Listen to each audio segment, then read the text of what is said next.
Kia ora. It's Christmas time again, and so that means another annual Vintage Purls Christmas Club. This year there was just the one choice because I really wanted to do something quite special. This is quite a time involving a project to produce these. So let me unveil the Vintage Purls Christmas Club for 2024. It was called Still Life. So you have your box. Let's start by unboxing it and then let's talk about the contents. So inside, the top of the lid gives you the details. All the yarn in this box was Tannehill, which is my 100% merino woolen spun 4-ply fingering weight yarn. There's a little card here which gives you a little hint of the project, that you don't receive the pattern files with your box. So the pattern is a digital file. I don't print anything, and I don't send that out to Christmas Day because I don't like to spoil the surprise. There's lots of people who like to keep their boxes for Christmas Day. So although we send the boxes out before Christmas, they arrive, we don't send out the digital files until Christmas Day itself. So this little card was just to let people know that the digital files were coming, and that if you hadn't received your email by Christmas Day, that you should get in touch, because that possibly meant that we didn't have the correct email address for you, whatever it might be. So if you are watching this and you do have a box and you haven't received the email with the pattern files and the tutorial files, then please get in touch with me. The details are on the wee card and we will get those to you as soon as we can. So the top layer is 6 skeins of colour inspired by an artwork by Rochelle Rausch. These are all 20 gram skeins, and as I say, all of these colours were selected from this artwork.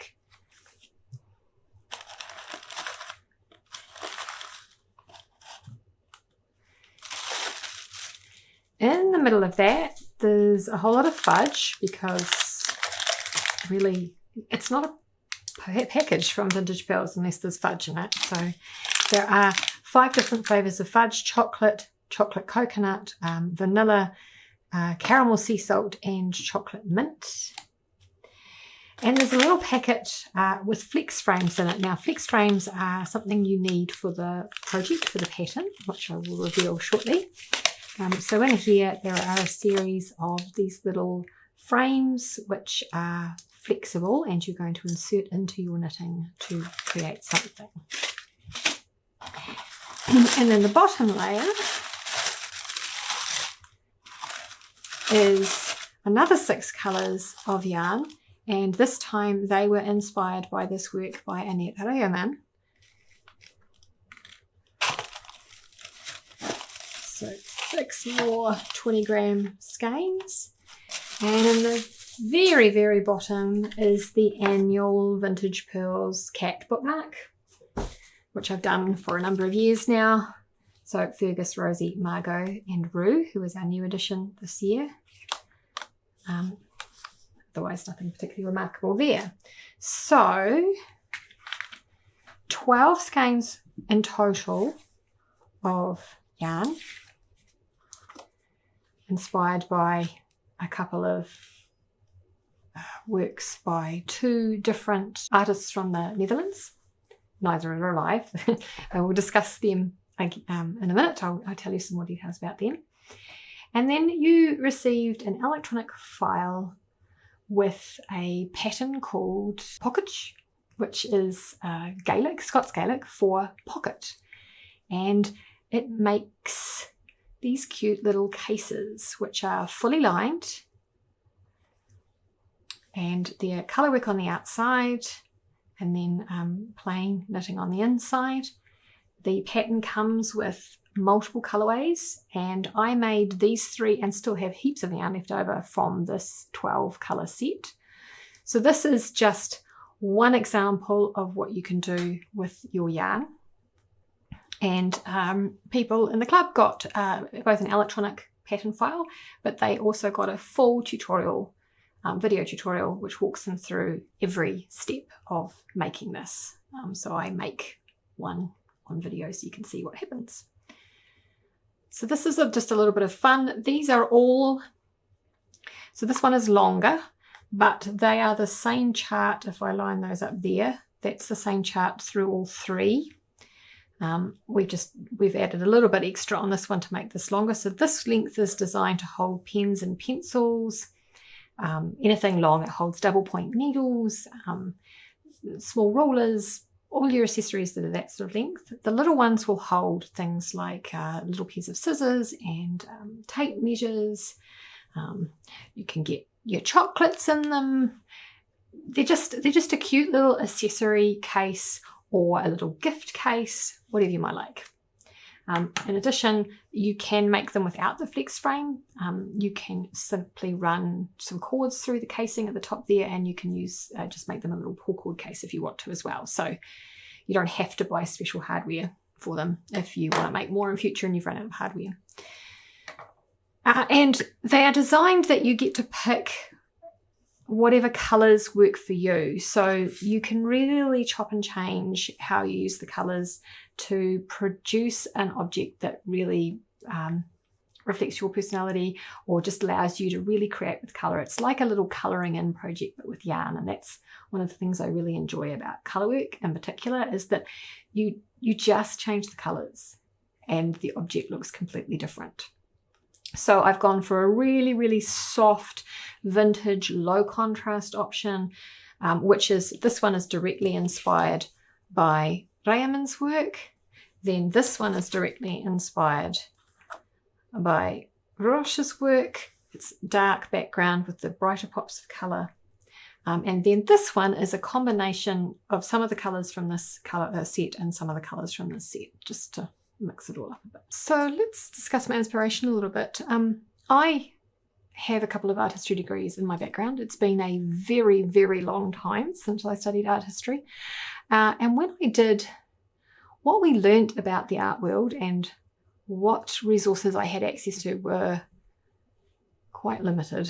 It was a very different time. And really, in terms of being able to see and explore art, the only two options I had available to me were my local, either art gallery or, as in the public art gallery, or private galleries, whatever art collections were in town, and books, because the internet, the internet existed, the World Wide Web was very, very new, and images on the World Wide Web really weren't feasible to access in any great quantity or quality. And so much has changed. Digitization has just made so many more collections available to us. And that is really exciting to me because I get to go out. I get to sit in my own home and use the internet to explore images that I would never, ever normally see. We all kind of are familiar with the great masters. They're always men. They're always a very sort of narrow subgroup of person. The traditional notion of what is great art and who are great artists is really narrow. But fortunately now, lots and lots of museums are taking the time to make high quality digital images of their collection and then to place those online and to make those available publicly in the public domain. So those images are available to download. And one of the sites that I really, really enjoy using is the Rijksmuseum's website. So they're in Amsterdam. They have a great website that's quite easy to use and has really, really fabulous high quality images of so much work.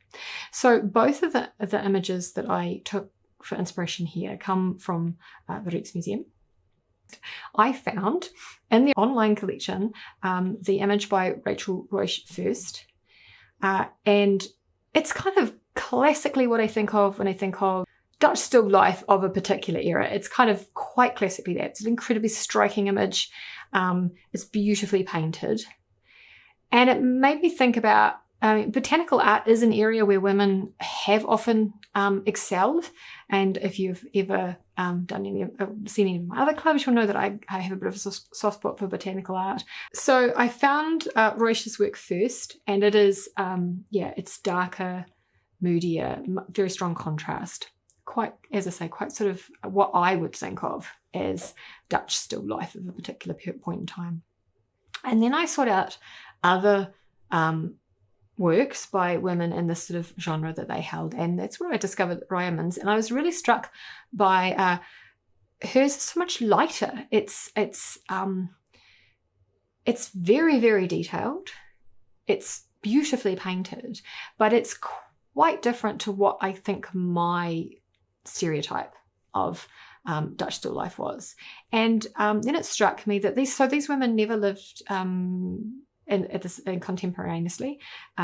Royce was dead about 25 years before Royamun was born. And it's quite hard to find out biographical information about women sometimes, because they're just not recorded in the same way that men are. But from what I could gather from these two women, their lives struck me as quite telling of how time had moved on. So Royce is born in 1664. She comes from obviously what is a fairly privileged family. She trains in art. She has a younger sister, also trains in art. Her parents aren't artists, but they are people who study culture. There's architects in her family. There's people who have the money and time to be able to study things that aren't, I guess, essential for life. You know, they're not labouring for a living. And she obviously is allowed to develop a talent that is obvious quite early. She is selling her work from about the age of 18. You know, she's quite successful in that sense. In terms of being an artist who can work to make money, to pay for her life, she successfully does that. Both these women do. Royce marries a fellow artist, which Royamun also does. She also marries an artist. Royce has 10 kids. So they have a big family, which whether she continues working all her life because she has a big family she has to fund, or she just really enjoys painting, I suspect the latter. She does work all her life. The large family doesn't slow her down. She is financially very successful. She attracts good prices, and her work is well thought of. And it sounds like both her and her husband live a reasonably comfortable life. I think they might have also come into some money by other means, but she certainly does sell her work for good money. Royamun, as I said, is born about 25 years after Royce's death. She studies at the Royal Academy of Art in Amsterdam. Again, she marries a fellow artist. Royamun is successful, in the sense that she's a working artist, and she manages to fund her life through her work, and she's constantly exhibiting, and she is well thought of. And she is the first woman in the Netherlands to win a Palm of Honour from what is a prestigious art society in Amsterdam called Felix Meritus. She's the first woman to win that honour. Ironically, she can't be a member of that society because they don't allow women. But she did win the award, and when she wins the award, the speeches that are given often associate her back to Royce. She's compared quite favourably with Royce, who is considered at that point, a great artist of this genre. So there is this interesting connection to them. Royamun eventually is allowed to become an honorary member of the Royal Academy of Art that she trained at, but by the sounds of things, quite a number of years after she was actually a student of that academy. So things do improve for women over the time, but it takes a while. It takes a while. So if we look at the colours in terms of, as I say, I basically made 2 mini collections, but I wanted these colours to work together as well. So for Royce, there are 6 colours. the colours are named after the sort of elements of the work that I took my inspiration from. So the yellow is carnation, because there is that lovely yellow carnation in the centre of the image where I took that sort of very clean, cool yellow from. There is leaf, which comes from quite specifically the rose leaf in the bottom third of the picture. The coral, most coral of the two pinks, is poppy, from that lovely, lovely poppy, which is very much the intense focal point in the centre of the picture. The dark colour is called darkness, which is from the background of the image. And when it's printed out, this kind of almost looks quite uniform, but when you see the high quality imagery, you can see that there is a lovely gradient of darkness. It's not just like I've painted a black background and then I shove some flowers on it. It's not at all like that. There's lots going on there. The paler of the two pinks is rose, from those lovely blousy roses at the front. And then the blue, which I really wanted another cooler colour to offset these warmer tones that I have in the pinks and the yellows, is taken from these lovely little forget-me-nots that are up in the top third of the picture, which are very, very hard to see on the printed postcard, but the digital image, you can see them better in there. And I just love that they were these just lovely little pricks of blue, which really helped level everything out. So that's how I went about choosing colours out of that image. The Ravelry image is, again, much, much softer. I love the contrast between this light and dark, this intense contrast, this soft contrast. Fantastic. So Ravelry's one, I didn't take the background colour at all. The whole image is sort of slightly green cast, and I didn't want to have too much green, I guess. I wanted to sort of pick quite distinct colours. So the colour I kind of chose as the background colour, if you like to think of it, is from the lovely sort of amphora in the background there. That's that pale grey. The green is foliage, which comes from, there's a number of leaves around the outside edge where I plucked that colour from. Citrus, the strong yellow, is from that really it's quite a strong punctuation of colour in that citrus fruit in the centre there, specifically from the sort of highlighted area of that. The purple, which is grape, obviously from the darker grapes. The very pale pink is hollyhock, from the beautiful hollyhocks up the top. And then the bluey colour is called plum bloom, because it's very specifically from that area where the plums are displaying that lovely kind of, it's sort of that frosty look you get on plums. Not mouldy, downy, I don't know. There's that sort of bloom that you get on plums, which I really liked. That, again, that blue, just to cool it down a little bit, although this colourway is much cooler than this. And then I've selected these 6 colours for each picture, but I wanted the whole range of colours to work together as well.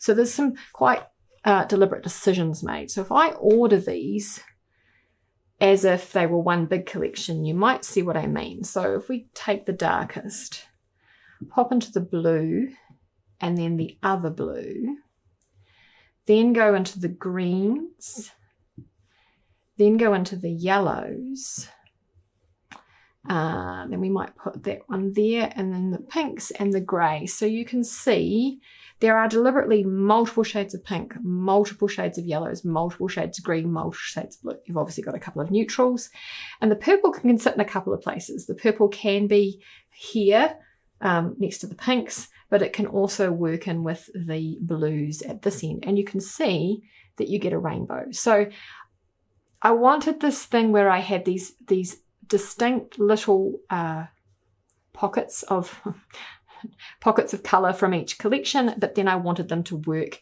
as a single unit as well, so that you could use them all together if you wish to.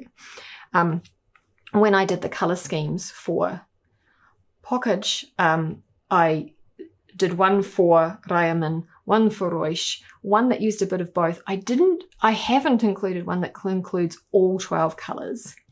I do have a colour scheme that involves all 12 colours saved in my files. I just was a bit nervous about overwhelming people by using 12 colours in such a small project. It does have to be in the long case to make it happen.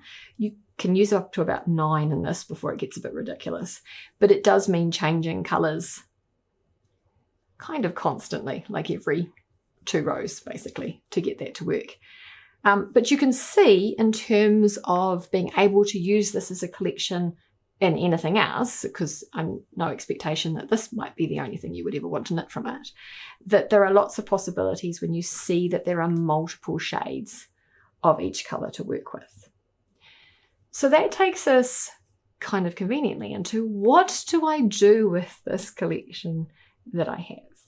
So yes, what do I do with it? Lots of options. If you don't want to knit the pattern that's included, or you don't want to knit it with these yarns, there are lots of options. I think one of the things that first comes to mind for me, and this is very much a me thing, is I think, oh, I could use all these colours in a yoke of a sweater. So I could pick one colour, maybe it's going to be the dark, maybe it's going to be the light, maybe it's going to be something in between, which would be the body of my sweater, and then all the other colours I can pack into this glorious colourwork yoke. Could be colourwork, could be mosaic, could be stripes, anything like that. But this idea of having a main colour and then a whole bunch of other colours. If you're a club member, you can order full skeins of any of these colours. I will custom dye them for you. So you can think up a project and you go, yeah, I really want to do a sweater with this as my main colour. I'm going to need 5 skeins, 6 skeins, 2 skeins, whatever. And then you can get in touch with me and I'll do that for you. Because I have obviously recipes for all of these, and I will do you what you need. So I can facilitate that for larger projects. So that's one way, as you say, this is something that works towards a larger project. It doesn't have to be a sweater, but that's kind of the first thing I thought of. So here's a few examples from Ravelry, just to kind of give you an idea of what you could do. Some of them use a lot of colours, some of them don't. Some of them can be adapted to use a lot more colours than they do. So the Pool Clay sweater, which is kind of quite simple colour work. It's lots of little squares. It can use lots of colours. It can use just 2 colours.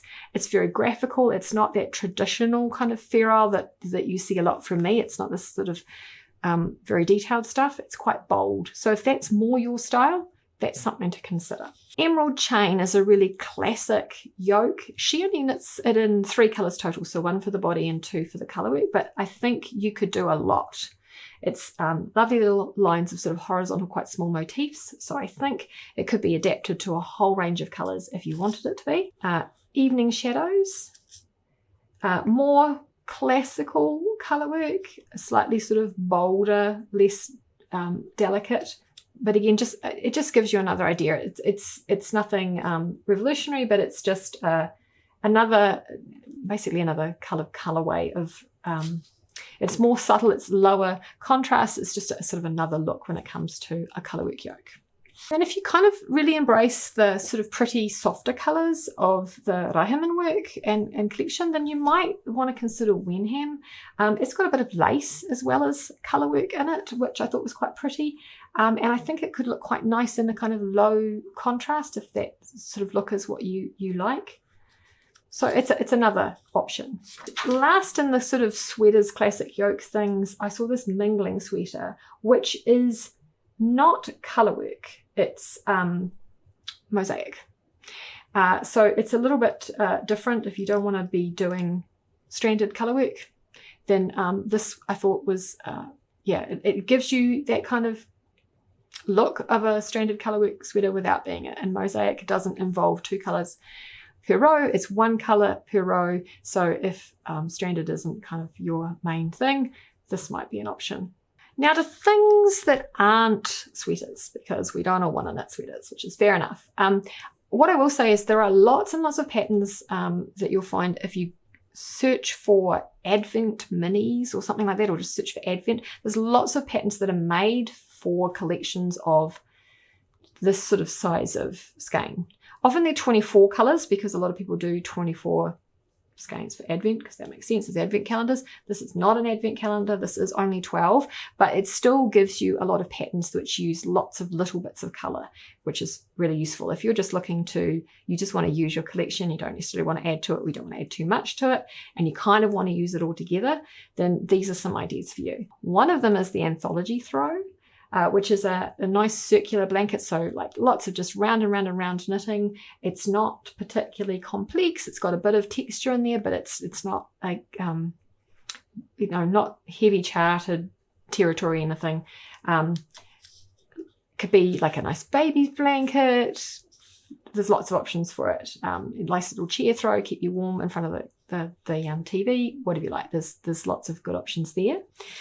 Another option, another wrap, although it is also a pattern for a cowl, so you can choose, is the Lamina Cowland wrap. So again, gradient is how they've arranged it, but it can be arranged in any way you like. And you might need a full skein of whatever colour you choose to go in between, but it's a lovely way of using a sort of range of colours. And Colour Block by Justina Laura Kauska is again another way of using lots of small bits of colour in a really interesting way. This is kind of colour blocked, which is it's more modern, it's not so fussy. So if that's your style, then I think that's another great option.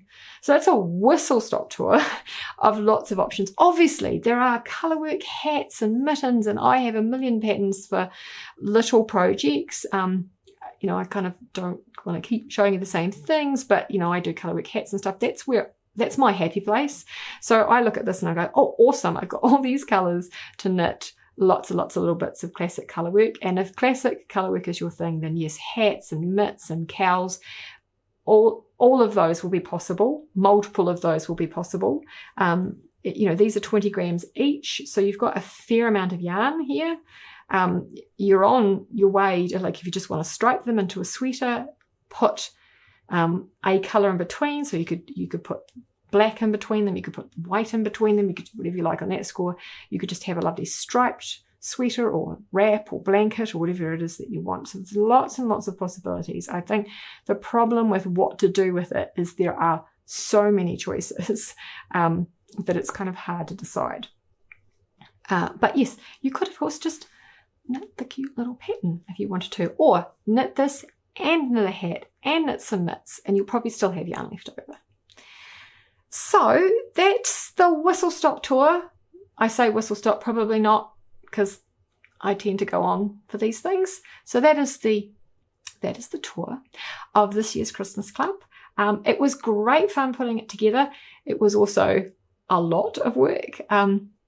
I hope you like it. I hope knowing a little bit more about the artists involved is helpful. Each of these little postcards that are in the boxes has a little a blurb on the back that tells you something about the women involved, and in the description link below I link to the images as they're presented on the Rijksmuseum website, which has a little bit more biographical information about those women, and so hopefully if you want to go and look at them or that collection in general, that whole museum collection, then you can have some fun looking through some great images.